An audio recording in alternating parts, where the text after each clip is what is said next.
চাকিলদাৰ বাবে কিবা এটা লাইন লিখি থৈ যাব। তো আটাইতকৈ বেয়া লাগিল তেওঁৰ মা দেউতাৰ মুখলৈ চাই। তেওঁৰ মৃত্যুৰ দিনা কিমান মানুহ হৈছে তাত, আমি প্ৰত্যেকজন ব্যক্তিয়ে অনবৰতে টকাৰ পিছত দৌৰো। মানে তেওঁৰ জীৱনটো উঠি আহিছিলহে, কোনেও মানি ল'ব পৰা নাই চাকিলদাৰ এই মৃত্যুক। তো আমি কেৱল আল্লাহৰ ওচৰত প্ৰাৰ্থনা বা দুৱাৰ বাহিৰে আৰু বেলেগ আমি একো কৰিব নোৱাৰো। এমন মরণ মাওলা তুমি কাউকে দিও না, এমন মরণ মাওলা তুমি কাউকে দিও না, গুনাহ থেকে তোমার কাছে। Hello' guys, welcome back to my YouTube channel H vlogs and travels. কি খবৰ আপোনালোকৰ? আশা কৰোঁ সকলো ভালে আছে আৰু যাৰ বেয়া চলি আছে ভগৱানৰ ওচৰত প্ৰাৰ্থনা কৰিছে যাতে সোনকালে সকলোৰে ভাল হওক। তো গাইজ, এতিয়া মানে অন্যদিনাখন যেনে কিবা ফানী ভিডিঅ' বা কিবা এণ্টাৰটেইনমেণ্ট তেনেকুৱা ধৰণৰ কিবা বা ক'ৰবালৈ ফুৰিবলৈ যাওঁ তেনেকুৱা ধৰণৰ ভিডিঅ' বনাওঁ। আজি একদমেই তেনেকুৱা নহয়। মানে আজি আমাৰ লগৰ নহয়, আমাতকৈ 2-3 বছৰ ছিনিয়ৰ হয়। তো এজন ল'ৰা, তেখেতৰ মৃত্যু হৈছে যোৱা ৰাতি 8:45। মানে তেখেত বহুত দিনৰ পৰা অসুস্থ হৈ আছিলে। তো কি বেমাৰ আছিলে ভালকৈ গম নাপাওঁ, শুনামতে কিডনী বোলে ডেমেজ হৈছে। তো এতিয়া গৈ আছে মানে বৰ্তমান মানে যেতিয়া আমি কলেজত পঢ়ি আছিলোঁ 2015 চনত মই HS ফাৰ্ষ্ট ইয়েৰত পঢ়ি আছিলোঁ, তেতিয়া তেওঁ আছিল ডিগ্ৰীত। কোন চেমত আছিল সেইটো একজেক্ট গম নাপাওঁ, 3rd চেম বা 5th চেম হ'ব তেনেকুৱা মানতে আছিল। তো বহুত ভাল এজন ল'ৰা আছিল, শাকিল আহমেদ। তেখেতৰ ফটোকপি মই লগাই দিম বাৰু, আপোনালোকে চাই ল'ব, লগাই দিছোঁ আপোনালোকে চাই ল'ব। তো আজি গৈ আছোঁ মানে এতিয়া গৈ আছোঁ তেখেতৰ জানাজাত, যিহেতু যোৱা ৰাতি 8:45 তেখেতৰ মৃত্যু হৈছে। আৰু তেখেতৰ মৃত্যুৱে গোটেই একদম কাকিবাসী বা ওদালিবাসীক একদম মানে কন্দুৱাই থৈ গ'ল, কিয়নো তেখেত এজন বহুত ভাল ল'ৰা আছিল, অসমীয়াত মেজৰ আছিল তেখেতৰ। আৰু খুব ধুনীয়া তেখেতে কবিতাও লিখে। আৰু তেখেত মই শুনামতে তেখেত বাহিৰত কাম কৰি আছিলে। তো বাহিৰৰ পৰা আহিল চাগে, বেমাৰ লৈ আহিছে, আহি ঘৰত এনেকৈ বহুদিন প্ৰায় 4 মাহমান বেমাৰ আজাৰৰ মাজেৰে গ'ল। আৰু যোৱা ৰাতি তেখেতে এইখন পৃথিৱীৰ পৰা মেলানি মাৰি গ'লে। তো এতিয়া আমাৰ হাততো তেনেকুৱা একো নাই, আমি একো কৰিব নোৱাৰোঁ। তো আমি কেৱল আল্লাহৰ ওচৰত প্ৰাৰ্থনা বা দুৱাৰ বাহিৰে আৰু বেলেগ আমি একো কৰিব নোৱাৰোঁ। তো তেওঁ য'তেই আছে ভালকৈ থাকক। আৰু আল্লাহৰ ওচৰত এইটোৱে দোৱা কৰিছোঁ যে তেখেতক যাতে জান্নাতুল ফিৰদৌছ কামনা কৰক। তো এতিয়া 5টা বজাত আছে তেখেতৰ জানাজা, এতিয়া গৈছোঁ তেখেতৰ জানাজালৈ। তো বাকী আপোনালোকক দেখাই আছোঁ, লাহে লাহে এনেকৈ অলপ চলপ দেখুৱাই যাম। আপোনালোকে ভিডিঅ'টো চাই থাকক, চাই থাকিলে কথাখিনি গম পাই থাকিব। যোৱাকালি ৰাতি যেতিয়া চাকিলদাৰ সেই মৃত্যুৰ খবৰটো পালোঁ ন, মই হওক বা মোৰ লগৰে হওক বা ওচৰ পাজৰ বা চিনাকি যিসকলে পালে, মানে প্ৰত্যেকজন মানুহে আচৰিত, কোনেও মানি ল'ব পৰা নাই চাকিলদাৰ এই মৃত্যুক। আৰু বহুত মানুহ হ'ব চাগে জানাজাত, গৈ আছোঁ বাৰু, আৰু বেছি সময় নাই, আৰু মাত্ৰ 20 মিনিটমান আছে।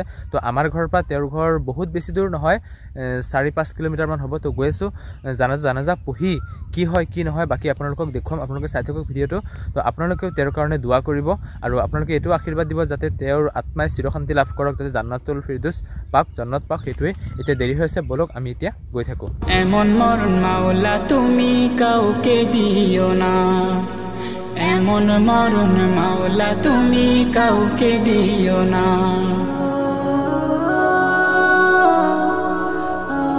তো এতিয়া মই আহি চাকিলদাহঁতৰ ঘৰ পাই গ'লোহি, মানে এতিয়ালৈকে পোৱা নাই, আৰু অকণমান আছে পাই যাম, আৰু 300 মিটাৰমান আছে। তো আগফালে বস্তুটো চাকিলদাক অনা হ'ল। 5টা বজাত জনাজাৰ নামাজ হ'ব, এতিয়া বাজিছে 4:50 হৈছে আৰু 11 মিনিট আছে। এইয়া যে আপোনালোকে দেখিছে এইখন মছজিদতে হ'ব, ইয়াতে কবৰস্থান আছে, ইয়াতে হ'ব। আপোনালোকে চাই থাকক, ওচৰলৈ গৈ লওঁ, বাকী আপোনালোকক দেখাই আছোঁ, আপোনালোকে চাই থাকক।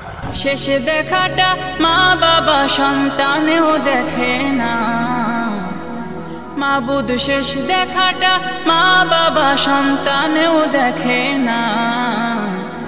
এমন মরণ মাওলা তুমি কাউকে দিও না, এমন মরণ মাওলা তুমি কাউকে দিও না। যে মরণ লাশ হলে কেউ চায় না গোসল দিতে, আসে না ছেলে বাবার কফিন কাঁধে নিতে, জানাজা দাফন কাফন ভাগ্যে যদিও হয়, মানবতার ফেরিওয়ালা সেথায় অসহায়। এই পাপীদের কঠিন ইমতিহানে ফেলো না। এতিয়া চাকিলদাৰ জানাজাৰ নামাজ শেষ কৰি তেওঁলোকৰ ঘৰৰ পৰা ওলাই আহিলোঁ। তো এতিয়া কথাটো হ'ল, চাওক, মানুহৰ জীৱনটো দুদিনীয়া, হয় নহয়? আমি পৃথিৱীলৈ দুদিনীয়া আলহী হিচাপে আহিছোঁ।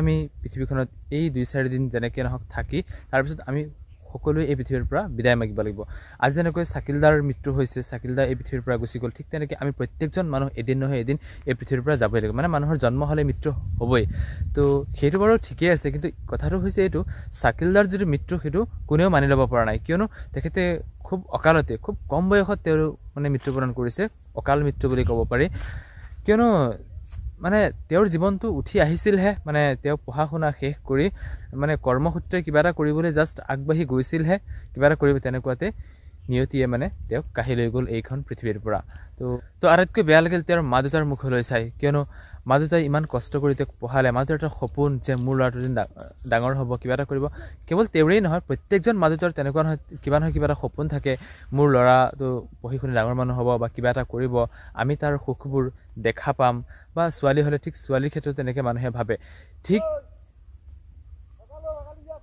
সেইখিনি সময়ত যেতিয়া কিবা এটা কাৰণত সেই ল'ৰাজন বা সেই ছোৱালীজনী ঢুকাই থাকে একদম কম বয়সত এতিয়া আপুনি নিজে ভাবি চাওক মা দেউতাৰ মনত কেনেকুৱা লাগিব আৰু তাৰ পৰা যে ওলাই আহিলোঁ মানে তাতো মানে ভিডিঅ' চিডিঅ' কৰিবলৈ ইমান ভাল নালাগে কিয়নো আজি তেওঁলোকৰ বাবে এটা বহুত দুখৰ দিন কেৱল তেওঁলোকৰ বাবেই নহয় তেওঁলোকৰ ঘৰখনৰ বাবেই নহয় আমাৰ সকলোৰে বাবে আমাৰ গোটেই অঞ্চলবাসীৰ সকলোৰে বাবে এটা বহুত দুখৰ দিন গতিকে এই দুখৰ সময়ত তাত ইমান ভিডিঅ' চিডিঅ' কৰি নাথাকিলোঁ তো এনেই অকণমান কৈছোঁ দেখালোঁ সেইটোৱে আৰু চাওক ভাবিলে এটা বস্তু আচৰিত লাগে নহয় জানো কিয়নো আমি যেতিয়া ৰাতিপুৱা শোৱাৰ পৰা উঠি ৰাতি শোৱালৈকে আমি প্ৰত্যেকজন ব্যক্তিয়ে অনবৰতে টকাৰ পিছত দৌৰোঁ যিসকলে পঢ়া শুনা কৰি আছে যিসকলে বহুত ডাঙৰ কিবা মানে পঢ়া শুনা একচুৱেলি কথাটো হ'ল পঢ়া শুনাটো শেষ হোৱাৰ পিছত বেছিভাগ সেইটোৱে হয় ল'ৰাই হওক বা ছোৱালীয়ে হওক এইটো ল'ৰাৰ ক্ষেত্ৰত বেছি হয় বাৰু ছোৱালীৰ ক্ষেত্ৰত অলপ কম হয় কিন্তু প্ৰত্যেকজন মানুহেই টকা পইচা গাড়ী মটৰ আজি বোলে এইখন গাড়ী কাইলৈ বোলে পৰহিলে সেইখন গাড়ী কোনোবাই টকা পইচাৰ কাৰণে ডিপ্ৰেশ্যন গৈছে কোনোবাই টেনশ্যনত গৈছে কোনোবাই এইবিলাকৰ কাৰণে বহুত কিবা কিবি হৈছে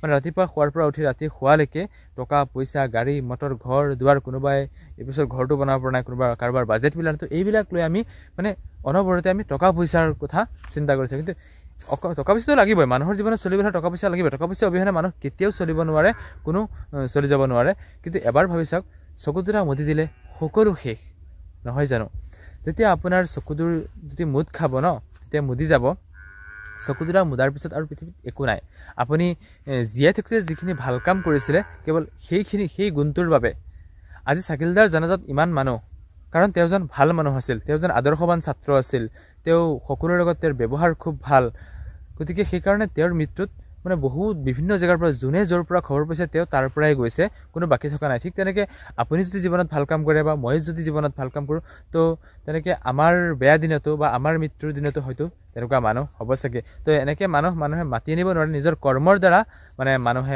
মানুহক গোটাব পাৰে মানুহে নিজৰ কৰ্মৰ দ্বাৰা সকলোখিনি আয়োজন কৰি ল'ব পাৰে আজি আপুনি ভাল কাম কৰক চাব মানে মানুহে ভাল বুলি ক'বই আজি যদি এজন মানুহ বেয়া হয় ন তো তেওঁৰ জানাজাত বা তেওঁৰ মৃত্যুৰ সৎকাৰত তো সিমানখিনি মানুহ হয়তো নগ'লহেঁতেন যিহেতু সেইকাৰণে আমি জীৱনটোত যে দুদিনেই জীয়াই থাকিম আমি ভাল কাম কৰি যাব লাগে মানে কাৰো বেয়া কৰিব নালাগে কাৰোবাৰ ভাল কৰিব নোৱাৰিলেও যাতে কাৰোবাৰ বেয়া নকৰোঁ আমি ঠিক তেনেকৈয়ে চলিব লাগে তো এয়া হৈছে দুদিনীয়া জীৱন কি ক'ব পাৰিছোঁ কি নাই পৰা নাজানো মানে যি মুখেৰে ওলাই আহিছে সেয়াকে কৈছোঁ তো যদি কিবা ভুল ত্ৰুটি হয় ক্ষমা কৰি দিব সেইটোৱে আপোনালোকে একদম নিজৰ বুলি ভাবি আপুনি জীয়াই থকা অৱস্থাত মানুহে ভাল বেয়া আপোনাক কিবা কিবি বহুত ধৰণৰ কমেণ্ট কৰিব বহুত ধৰণৰ মন্তব্য দিব কিন্তু আপুনি সঁচাই ভাল নে বেয়া সেইদিনাখনেই গম পোৱা যায় আপুনি বা মই বা যিকোনো এজন মানুহ তেওঁৰ মৃত্যুৰ দিনা কিমান মানুহ হৈছে তাত তাৰ ওপৰত ভিত্তি কৰি গম পোৱা যায় যে মানুহজন ভাল নে বেয়া তো আজি চাকিলদাৰৰ ক্ষেত্ৰতো তেনেকুৱাই হ'ল তেওঁৰ জানাজাত যিসকল মানুহ আহিছিল সেই